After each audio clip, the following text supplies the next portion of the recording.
Morning classes Deepak Chaudhary महाविद्यालय से मैं आज आपके सामने BA थर्ड ईयर में हमारा टॉपिक है संप्रेषण कौशल को सुधारना। यानी कि जब हम एक अच्छा संप्रेषण करते हैं और जब हम संप्रेषण करने का प्रयास करते हैं, अपने विचारों का आदान प्रदान करने का प्रयास करते हैं, तो उस कौशल को हम सुधार कैसे सकते हैं, अच्छा कैसे बना सकते हैं कि हमारे जो विचार हम जिस व्यक्ति को प्रदान करना चाहते हैं उसको ठीक उसी रूप में पहुँचे जिस रूप में हम देना चाहते हैं। ठीक, तो फर्स्ट है सरल स्पष्ट भाषा का उपयोग करना, यानी भाषा के जो शब्द हैं वो बहुत ही सरल रखिए, पहला बात। और दूसरा है अपना जो प्रोनाउंसिएशन है वो बिल्कुल स्पष्ट रखिए। अगर आप बोलने में गलती करेंगे, अगर आप सही शब्दों को गलत तरीके से बोलेंगे, उसका उच्चारण गलत करेंगे, तो उसकी स्पष्टता खत्म हो जाएगी और स्पष्टता खत्म होने की वजह से जो संप्रेषण कौशल है वो खराब हो जाता है।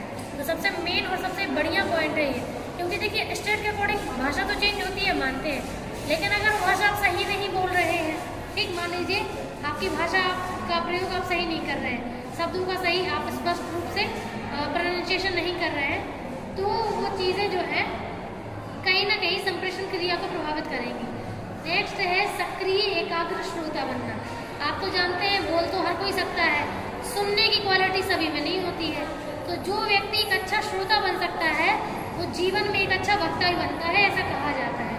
तो सबसे पहली बात तो आपको सुनना आना चाहिए। ठीक, अगर आप बिल्कुल सक्रियता से हर एक चीज़ को बहुत ध्यान से सुन रहे हैं, ठीक, तो इसका मतलब है कि कहीं ना कहीं आप संप्रेषण क्रिया को प्रभावी बना रहे हैं।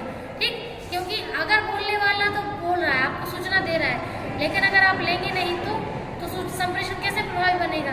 संप्रेषण प्रभावी तभी बनता है जब लेन और देन दोनों बिल्कुल समान रूप में चले, ठीक, इक्वल फॉर्म में चले उसकी प्रोसेस। ठीक है, तो सक्रिय होना बहुत ही जरूरी है और एक जगह ध्यान लगाना, मतलब जिस जगह से सूचना हमें दी जा रही है हमें उस जगह अपने मन को एकाग्र करना बहुत ही ज़्यादा इम्पोर्टेंट होता है। ठीक, तो सक्रिय और एकाग्र होना और अच्छा श्रोता बनना बहुत इम्पोर्टेंट होता है। नेक्स्ट है अति भार की उपेक्षा। आप तो जानते हैं अगर एक बार में बहुत अधिक संख्या में सूचना जाएगी तो लेने वाला ले भी नहीं पाएगा, तो ये बहुत बड़ा प्रभाव देखने को मिलता है, जिससे जो सही सूचना होती है वो प्रभावित देखने को मिलती है। ठीक है, तो अति भार भी नहीं होना चाहिए। कोई भी सूचना जाए तो उसका एक जो क्या बोलते हैं फॉर्मेट है वो एकदम लेंथी ना हो, ठीक, नॉर्मल फॉर्म में फॉर्मेट हो सूचना का, एकदम बहुत सारी सूचनाएं एक साथ ना दी जाए। नेक्स्ट है प्रतिपुष्टि दीजिए एवं प्राप्त कीजिए। अब देखो देने वाला तो सूचना दे रहा है, अब आप किस प्रकार ले रहे हो वो भी डिपेंड करता है। तो वो पता कर कैसे चलता है? प्रतिपुष्टि से। मान लीजिए उसने सूचना दी, आपने उसी प्रकार से ली, तो आप उसको फीडबैक दीजिए, प्रतिपुष्टि दीजिए कि हाँ मैंने आपकी सूचना को ठीक उसी प्रकार समझा है जिस प्रकार से आपने मुझे दी है। तो प्रतिपुष्टि देने के बाद ये चीज़ बिल्कुल क्लियर हो जाती है कि हमारा संप्रेषण सही तरीके से हुआ है या नहीं हुआ। ठीक, नेक्स्ट है समर्थक संप्रेषक बनिए।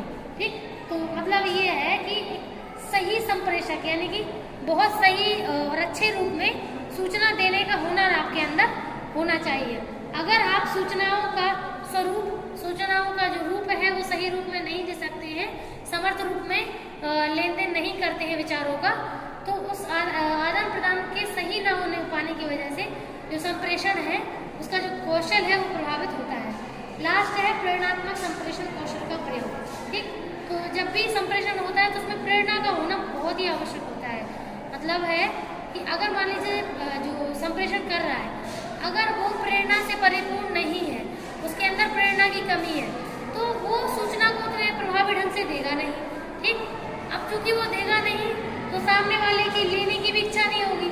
ठीक, तो जितना प्रेरणात्मक रूप में सूचना देने वाला होता है, देता है, उतने ही अच्छे रूप में लेने वाला लेता भी है।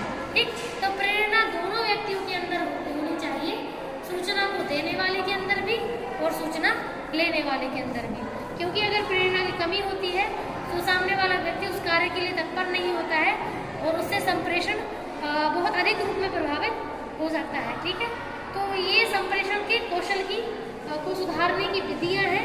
अगर आपके पास जैसे मान लीजिए अगर आपके कुछ पर्सनल तरीके हो आप उसे भी यूज़ कर सकते हैं, जिससे आप एक संप्रेषण को एक सही रूप में डिफाइन कर पाए। ठीक, तो हर व्यक्ति की अपनी अपनी चीज़ें होती हैं जिस रूप में वो डिफाइन करता है तो ऐसा कुछ फिक्स नहीं है कि सारी चीज़ें एक दूसरे के लिए एप्लीकेबल हो। ठीक है, आपको जो भी सही लगे आप यूज़ कर सकते हैं। Thank you.